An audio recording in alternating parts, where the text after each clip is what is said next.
So thank you very much, Philip, for being here today and for participating to the summer school with this presentation. Just a few words about yourself. So you hold many key positions, both in public and private professional universities. So I'm not going to detail all of that, but maybe for the main positions, you worked firstly for the Scottish Office and Scottish Government. Then from 2012 to 2015, you were the Director General of the Deputy Prime Minister's Office. You then became the second permanent secretary before moving in 2016 to the new department for exiting the EU, and you became the permanent secretary of this new department in 2017. We had the opportunity to listen to your thoughts on September during the kickoff conference of the NEXTEUK project, but a lot of things have changed between September and today. So I'm sure that you will also have a lot of things to tell us, to explain us about your feelings about the decision making of Brexit. So I will now leave you the floor, and I will thank you once again for being here today. Thank you, and apologies again for being slightly behind time, and thank you for the opportunity to speak to you. So it's good to be with you. Brexit, which I dealt with for 2 years, or more than 2 years while I was in government, ended up as the permanent secretary of the Department for Exiting the EU. I thought it had gone from my life, but clearly it has a long afterburn. And Brexit, despite what the UK government says, in many ways is far from done. So what I've been asked to do is to open a discussion on decision-making post-Brexit.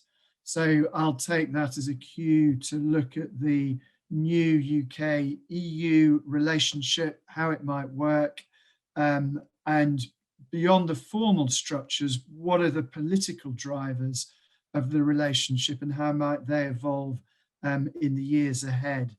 So as I say, I'll try and keep this to no more than 15 minutes or so, and then we can open this discussion. So it's now 5 years since the referendum in the UK. And as you all know, after much political turmoil and protracted negotiations, we have a deal, the Trade and Cooperation Agreement, which sets out the parameters of the future relationship. Now, it is important to understand that this deal is at the thin end of the spectrum of possible outcomes that were theoretically possible back in 2016. And those who argued for Brexit have realised much of what they set out to achieve. Freedom of movement between the UK and the EU has ended, and EU citizens have been integrated into the UK's wider immigration policies.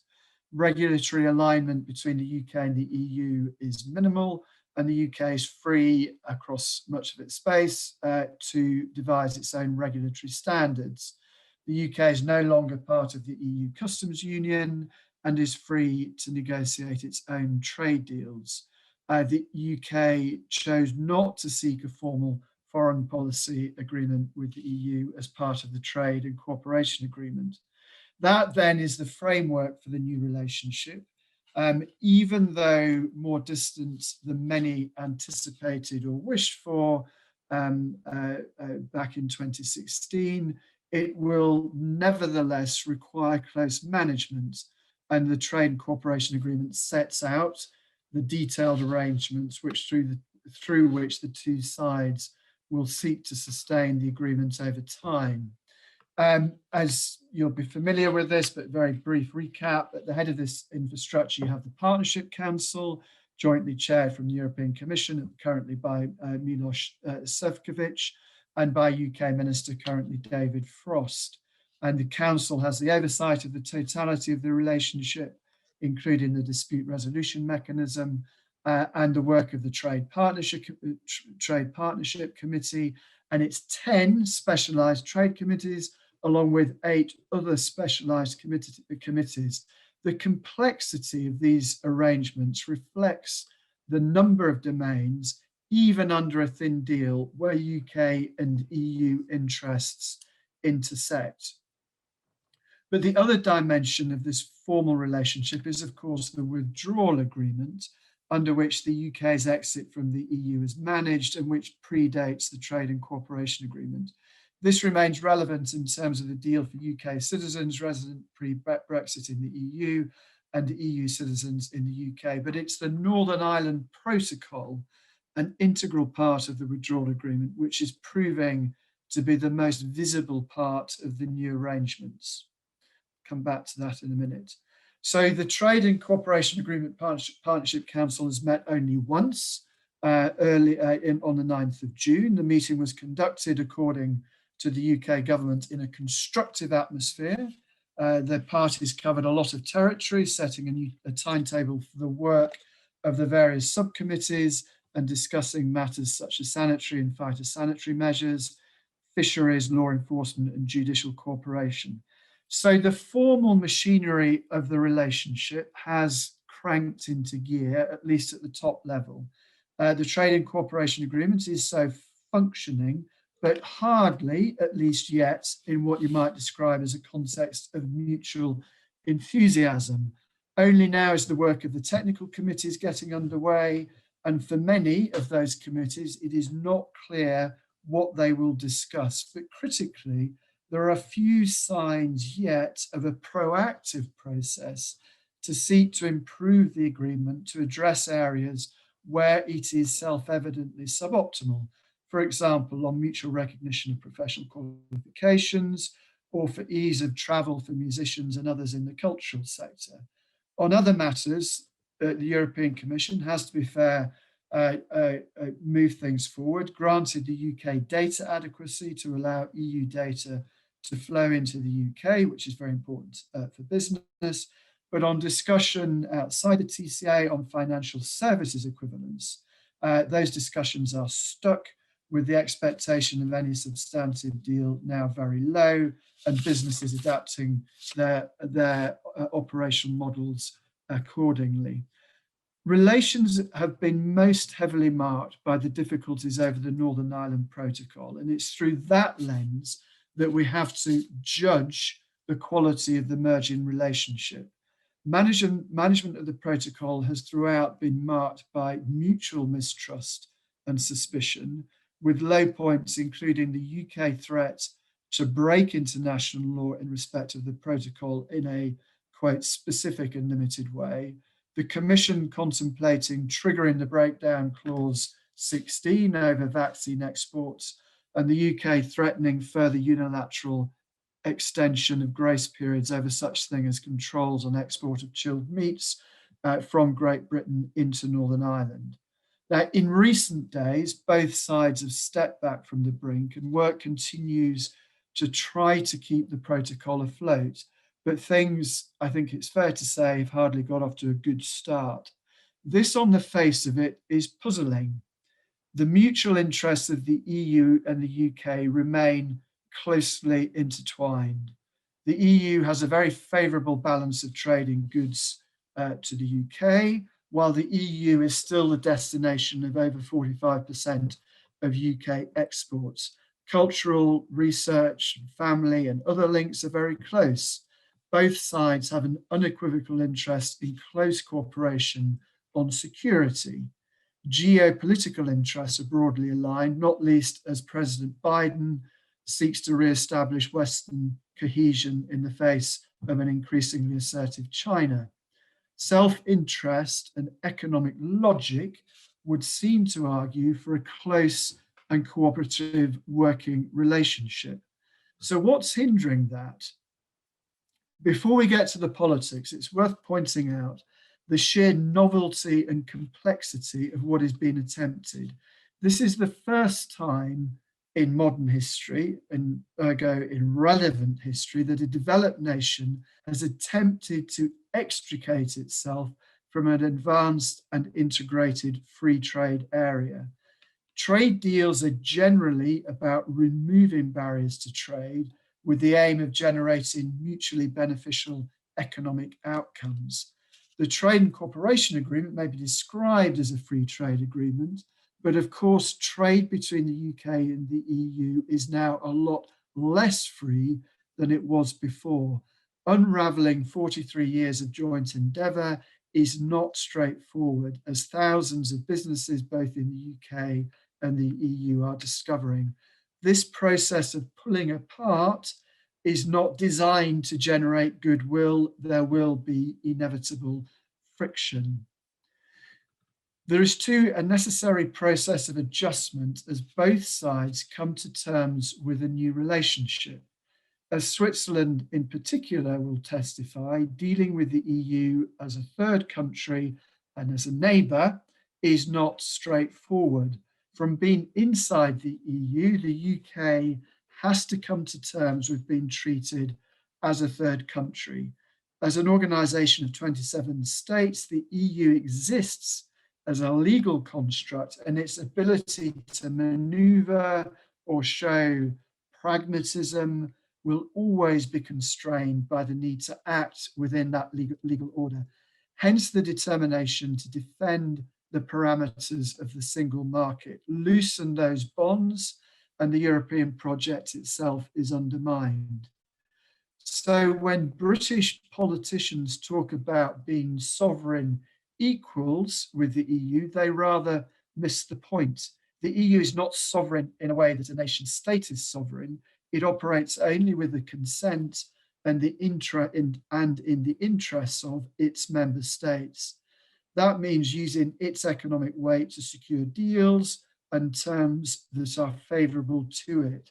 And bluntly, the UK is going to have to get used to, hasn't yet, but is going to have to get used to dealing with an entity that in economic terms and increasingly in foreign policy as well, has greater weight and greater heft than the UK. So those realities underpin the approach that the EU will take to the relationship. Even if the political will is there, the scope for pragmatism, for flexibility is bound to be limited. But is there going to be a political will to improve the relationship?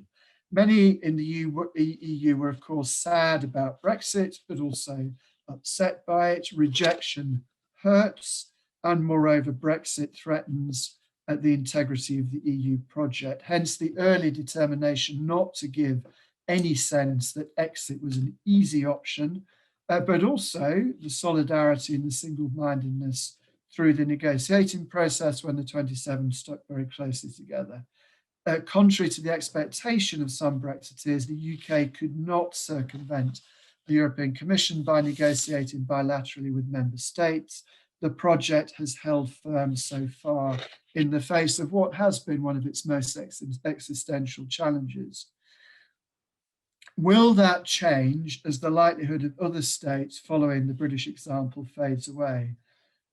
Perhaps some of the deeper anxiety will diminish, but I don't think that the underlying strategic calculations will change. The UK is now a major competitor at the EU's front door. While there will be continued cooperation on issues of mutual interest, from climate change to terrorism to dealing with Russia and China, the relationship will inevitably be more distant and more cautious than when the UK was a member state. There will be little hesitation to seek to take business off the UK, as has been seen in the competition to attract financial services and other businesses into the EU. Above all, there will be an instinct from some member states, not least France, to assert EU precedence over the UK. There has been for many centuries competition between the UK and France, and that will not go away just because of Brexit. So even if the UK were more supplicant to the EU, it seems to me there are hard limits as to how far the EU can go or would want to go to embrace Brexit Britain. But the UK, for its part, is showing no signs at all of being supplicant, rather the opposite. And this too is driven by the politics rather than an overriding economic or strategic logic. And the evidence of the UK position is not hard to find. As I've already mentioned, the UK sailed close to the wind in terms of its international obligations in respect of the Northern Ireland Protocol. The post hoc interpretation of what the UK thought it was signing up to has at times been disingenuous. See an article by David Frost and Brandon Lewis, the Secretary of State for Northern Ireland, in the Irish Times yesterday. This is interpreting the agreement in a way that when it was signed up, the thought process appeared to be very different. The UK has been unwilling to seek solutions that would involve alignment with EU rules, not least in respect of agri-food products. The argument for sovereignty trumps the needs of traders, not just between Great Britain and Northern Ireland, but also more widely between the UK and the EU. Now, while the UK government is no doubt sincere enough in its wish to establish friendly relations with the EU, it is in no rush to make concessions that might ease some of the new burdens imposed by the trade and cooperation agreement. So what's going on here? Two factors are in play before I close. The first, I think, is short-term politics. For all the claim that Brexit is done, Brexit divisions are still driving British politics. Confrontation with Brussels is popular not just within the Conservative Party as it is now constituted, but also with the voter base that Prime Minister Boris Johnson is seeking to consolidate. For now, he sees no votes in playing nice with Brussels. But the second reason relates to the deeper nature of the Brexit project. It was not just about getting out, it's also about never going back in. And the more the UK diverges from the EU in terms of its regulatory base, the more distant the prospect of the UK ever returning to the EU. So trade deals with faraway markets like Australia have the potential to consolidate that divergence, even if the terms of those deals can never compensate for the loss of the economic growth consequent on the creation of new barriers with the UK's most important trading partner, the EU. So that then is the context in which decision-making between the EU and the UK will take place for the foreseeable future. The relationship between the two parties is too important for there not to be a continued dialogue, but it will not necessarily be a trusting relationship. Despite the evident incentives for close joint working across a whole range of interests, the political drivers on both sides will, in my view, continue to put sand in the wheels of diplomacy. It's too early, I think, to predict if and when this might change. The EU, of course, is evolving and must confront a litany of tough issues if it is to maintain its own forward momentum. Managing the relationship with a fractious UK is not necessarily a top priority. From the UK's perspective, Brexit has undone the historical pivot from empire to Europe that previous Conservative prime ministers deemed essential to secure the country's long-term strategic interests. But this generation of Conservatives in government now and likely to be for some time have backed a very different horse. That's the horse of UK exceptionalism and distinctness from its own continent.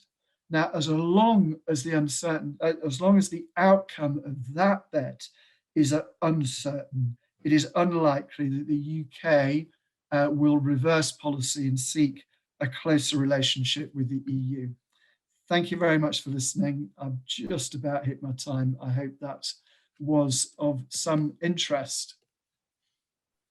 Thank you very much, Philip. It was very interesting. And it's also really interesting because we started talking about trust at the beginning of this afternoon after listening to the EU-UK forum and all your views about trust, the difficulties of getting these trusted relations. We also talked a bit yesterday about the potential idea of the UK getting back to the EU. So here again, you gave us a lot of food for thought also about the Switzerland case. I think it can also be a comparison can also be built with Switzerland. So a lot of different things, but I'm not going to to take much of the time that we've got left, because I saw that Nemanja, you have a question. So I will let you ask it, and the other participants, do not hesitate to raise your hand or to type your question directly. Nemanja, I leave you the floor.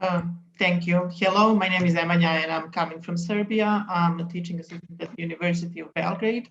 And I would like to ask you a question about the institutional framework that is made between UK and EU, because I strongly believe that it is the new form actually of association to European Union, because European Union has many different association agreements, different types. First with, of course, candidate countries at the moment, and of course with European Economic Area, with EFTA countries, and many different bilateral agreements with Switzerland.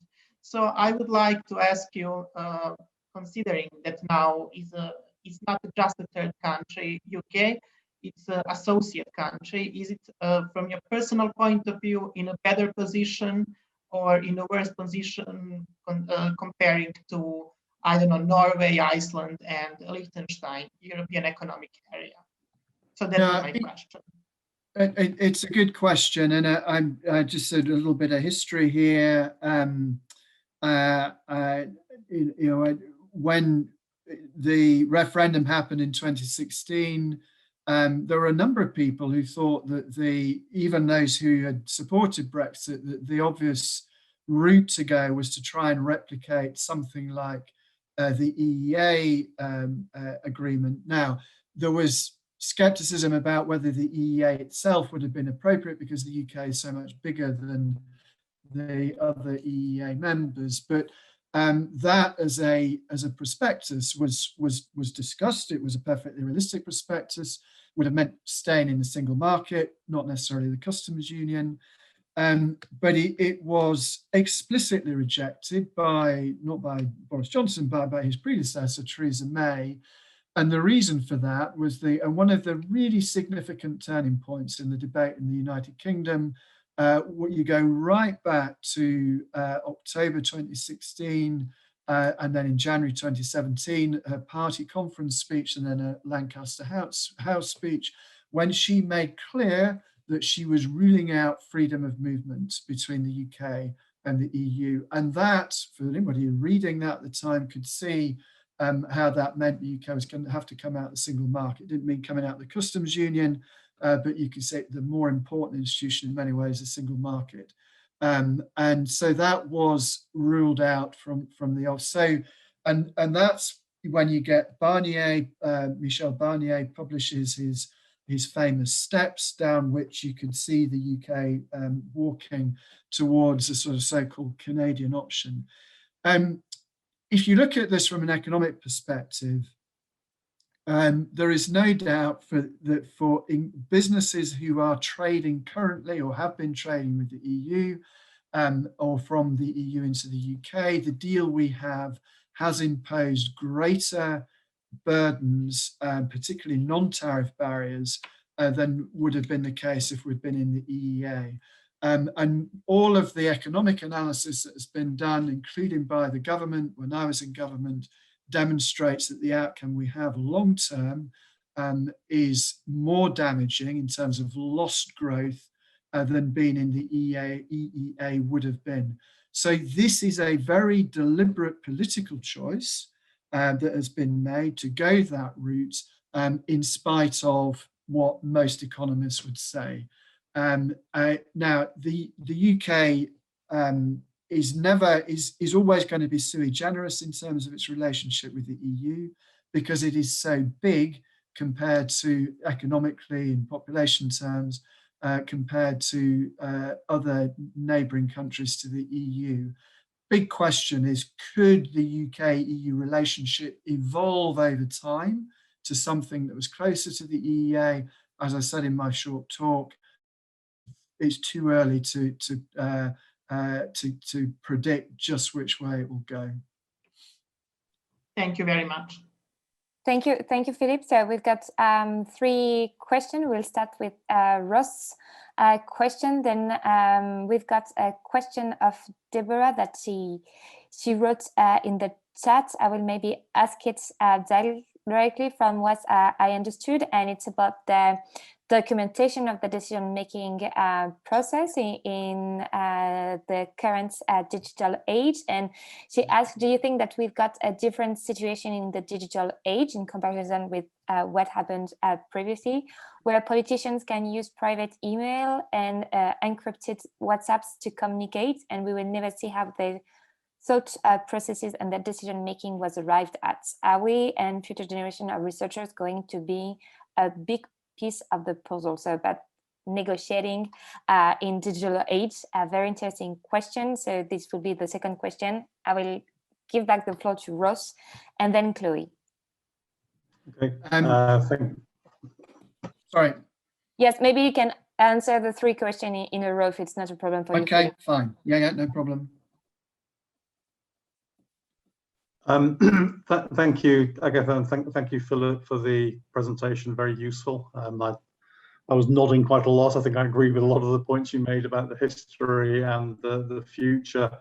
My question to you, during the period in question when you were at NEXTEUK, I was working in London for a company who were particularly keen to keep access to the single market. And my CEO was among the people who David Davis invited to Chevening for round tables at various occasions. How would you characterise the engagement of British business with government in that period, 2016 to 2017? Okay. And Chloe? Hi, I'm interested in environmental cooperation. So I was wondering how important you thought this area is as a driver for divergence or perhaps cooperation going forward on an international level.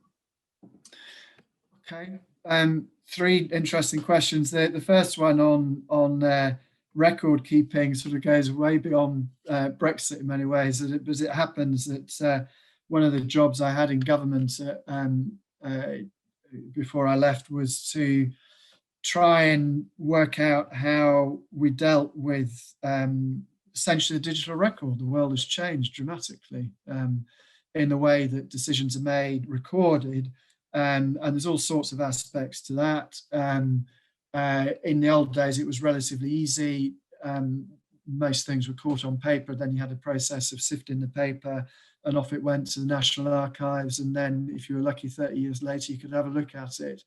But the volume of digital material has increased exponentially and continues to do so. And it's not just a problem of, there are all sorts of problems with that. Accessing it, sorting it, making it readable, preserving it is going to create problems for, I mean, I'm a historian to trade, but my history was from the late 18th and early 19th century. So if it wasn't written down, it's not there.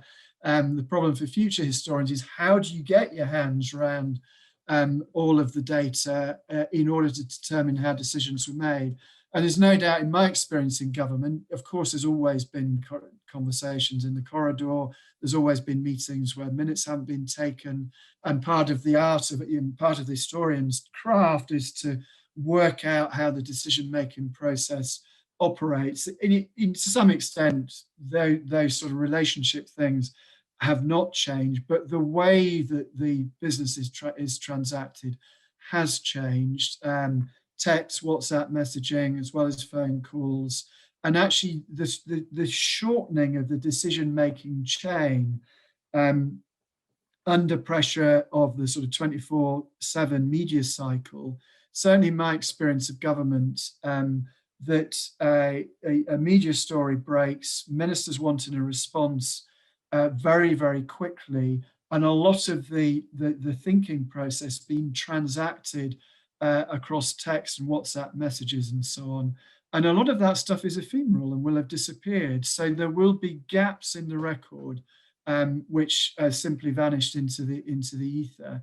And as civil servants, you're desperate to try and capture that, the audit trail of decision making, because of course that's important when it comes not just to the historical record, but any sorts of inquiries and so on. So I'm not being very encouraging on that front. I think it has got more complex, and it is the critical art in all of that is the understanding of the way decisions are made, the personal relationships, and then how that relates to the technologies that people are using at the time. But it has got more difficult, I think, to follow that trail.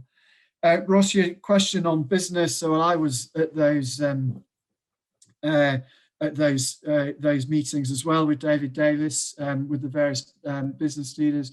They did have it. They made an impact, no doubt at all. One of the big issues when I joined DEXU was still whether there would be a transition period or not. And the first of those evening meetings, the business voice was unanimous that there had to be a transition period. And we could see at that time influencing decisions made by David Davis, not least on making that part of the process. So on one level, businesses were certainly listened to. I spent all the time personally talking to businesses, as did my team, and as did ministers. But there was a limit to how far that influence could go. So most of the business folk in the room in Chevening, representing big corporates of various sorts, would have said, stay in the single market. And of course, that was not where the UK government was going to go. And then when it came to certainly my time in government, around the risk of no deal, where the whole debate was headed, businesses got increasingly frustrated because they saw the ideology, if you like, of Brexit trumping what they saw as the business interests and the economic reality. And just one little bit of flavour of some of the conversations that I was party to in all of that. There was a feeling in the Brexit community, among the ministers I worked for, that those who were arguing for as close to the status quo as possible were the sort of incumbent businesses.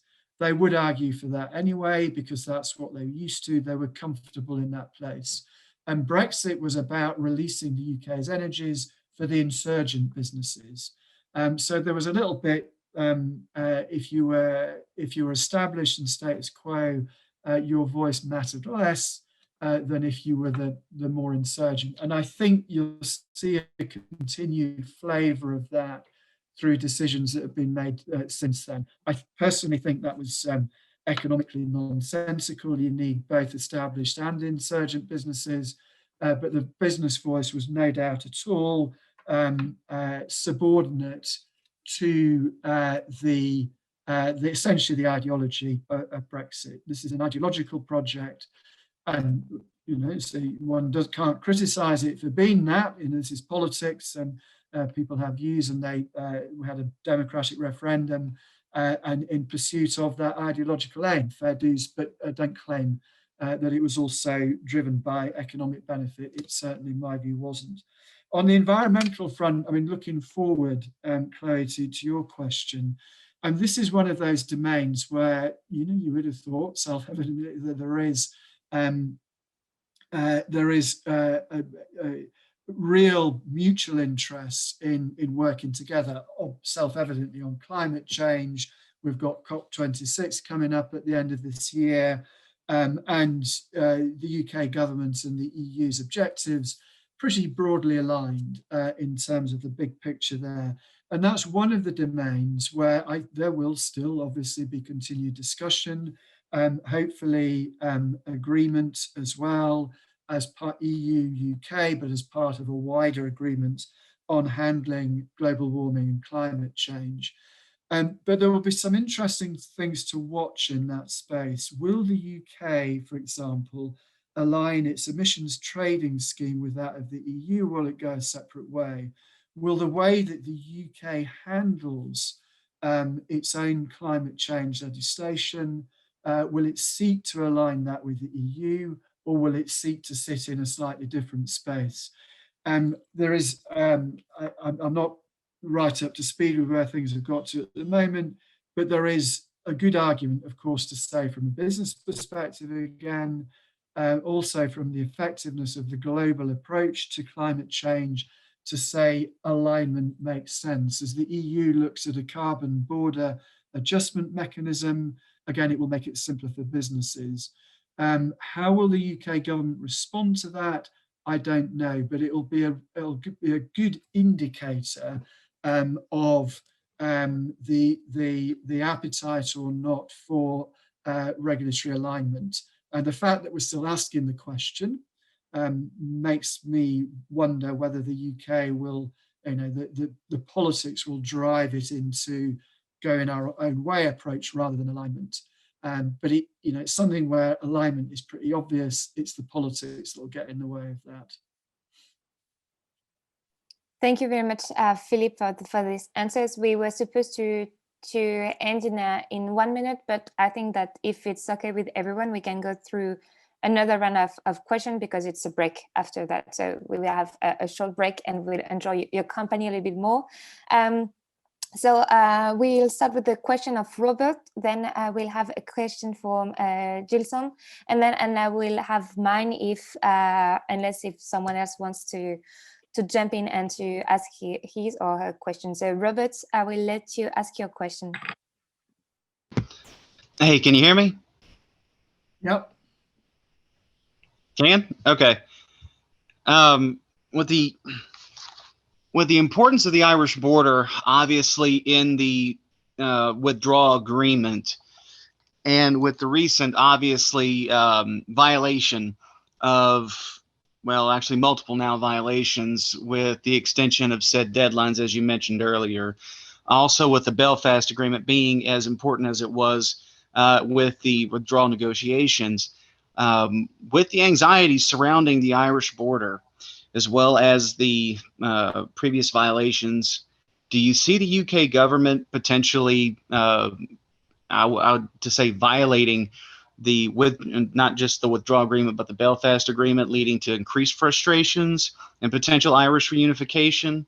Or do you see the UK kind of easing up, coming back from the brink and returning to the table and holding up the Belfast as well as the EU withdrawal agreements? Okay. Thank you very much, Robert. Gilson, do you want me to ask you a question or do you want to ask it directly? Oh, yeah, I can just ask the question. You mentioned the UK diverging from the EU in the post-Brexit era. And in this regard, I just wanted to ask you what policy area would see the biggest change UK side in your perspective? Thank you. And I will maybe ask mine. So in September, you talked about the unity and Brexit being a threat to the unity of the United Kingdom. And with the recent Scotland elections, I just wanted to have your views about that, about devolution and about independence and maybe the states of the union, if it changes something from your perspective. Thank you very much.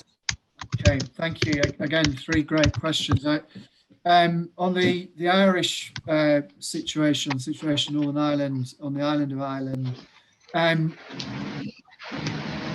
think my assumption is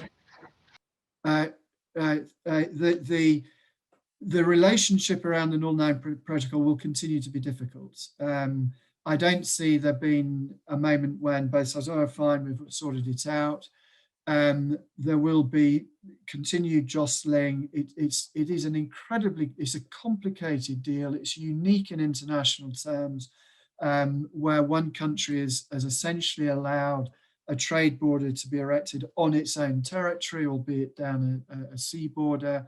But this, remember, was the least worst option to dealing with the conundrum of Northern Ireland and Brexit. The alternatives, a border between the island of Ireland and the EU, is simply unacceptable to people of Ireland, and a border on the island of Ireland itself. And that is one of the most disputed, fought over borders in the world in many ways. And it would be disaster for there to be a border on the island of Ireland. So this is the least worst solution to the problem. I think UK politicians, some of them have played fast and loose with this. I think there is a deep ignorance about the history of British involvement in Ireland amongst many British politicians, bizarrely. But I think that is the case, that people have been, I think there was an underplaying of the risks to the Good Friday Agreement, the Belfast Agreement, posed by Brexit, and I think that has played through. Having said all of that, I don't see signs yet that the UK government will push this over the brink, because I think there is a recognition that to essentially break what is now an international obligation would seriously damage the UK's reputation in the world. It would trust in the UK as a negotiating partner would diminish. And I think with President Biden, who is hugely interested in Ireland, given his own antecedents, and in the Good Friday Agreement, I think the Prime Minister Johnson would recognise that to push it that far would be very, very damaging to the UK's broader interests. So my guess, and this is looking forward into sort of uncertain time, is that the relationship around the Northern Ireland Protocol will continue to be difficult. There will continue to be crisis moments, but it will never quite fall over the brink because there is really no alternative to it. And I hope I'm right on that, and it's not pushed over the brink, but that's where I am at the moment. In terms, thanks for the question about divergence and where the greatest change will be. This is an interesting one. Is the folk who've been worrying away at thinking about Brexit for decades have a long time to think about all of those regulations that the UK could sort of tear up and get rid of once we come out of the EU. And yet this government is still sort of scrabbling around to get its list of regulations together. It's just appointed created a new post to look for Brexit benefits. In other words, the benefits of divergence are not that obvious, certainly for the for existing regulation, getting rid of environmental regulation, employment regulation, diluting food standards. All of these things are politically contested in the UK as elsewhere, politically not easy. A divergence on things like automobile standards, pharmaceutical standards, there's not much point in diverging on those because the UK market is too small a market just to produce for the UK, for pharma, for auto, for chemicals and so on. Effectively, the UK is going to have to be a rule taker from the EU, the US or China as the three big regulatory powers in the world. The UK is not going to create its own set of rules. So the one place where divergence may be quite interesting is in, I can see somebody, Deborah's put up financial services, potential in financial services, but this counts in financial services too. It's in areas of new and emerging technology. So financial services, fintech, in vehicles, autonomous vehicles, in AI and all the rest of it. Can the UK be more nimble in setting a regulatory context which will encourage businesses to come into the UK, set up business in the UK, and perhaps then influence international standards, the first mover advantage? That's the place to watch, I think, and genuinely there may be opportunities there if the UK manages to regulate sensibly. Just one final kicker on that one. I was for a while the chief executive of the Better Regulation Executive in the UK government, so I've had a lot of experience dealing with UK regulators. UK regulators regulate with the best of them. They're not a soft touch. And the UK regulatory environment was not just driven by European regulation. Trust me on that one. An awful lot of what we worried about was the gold plating of European regulation by British regulators. So the British regulatory state itself is not a pushover, and I don't think the government sort of worked that one out. Finally, thank you for the question on Scotland. We've had the elections in May, inconclusive, and Scotland is now split down the middle pretty much on the question of whether to stay in the UK or not. This is an issue that has simply not gone away. It's got a wee bit quiet post-election, but it will come back. in the autumn. We have a Scottish Parliament which has a majority of nationalists between the SNP, the Scottish National Party, and the Green Party, elected on an explicit mandate for a referendum. They can't hold a referendum legally without the permission of the UK government. So this is going to be a running argument through this Parliament, and I believe beyond, and the outcome of that argument is uncertain. I would put it as a 30–40% probability that within the next 7 or 8 years we will have had a referendum in which Scotland will have voted to leave the UK. So this is hugely important, and in terms of the impact of Brexit, is possibly the biggest thing that will happen over the short to medium term. Having left one union, it inadvertently loses another one, and that's the Union of the United Kingdom. So there's not a very cheerful note to end on, but that's the that's where we are with the debate in Scotland. Thank you very much for all these thoughts and all these answers. We still have some reaction and some questions in the chat, but I'm afraid we cannot take it anymore, as we have another discussants waiting for us in 5 minutes in another session. But maybe we can send you the questions if it's okay for you, Philip. Yeah. And so our participants will still have some answers. So do not hesitate to send your questions in Slack. Or if you're not participating to the summer school, you can always email us with your remaining questions, and then we will forward them to Philip. Thank you very much for your time. Thank you for being here today, for your fascinating presentations and all your very detailed answers to all the questions, very different questions too. So thank you once again, and we'll send you the questions as soon as we collect all of them. Yeah. So for the participants to the summer school, we will meet in 5 minutes in the main Zoom session. And for Samuel, Rose, and I don't know if someone else is joining us from outside the summer school, thank you for being here today. And once again, Philippe, thank you, and have a very nice day.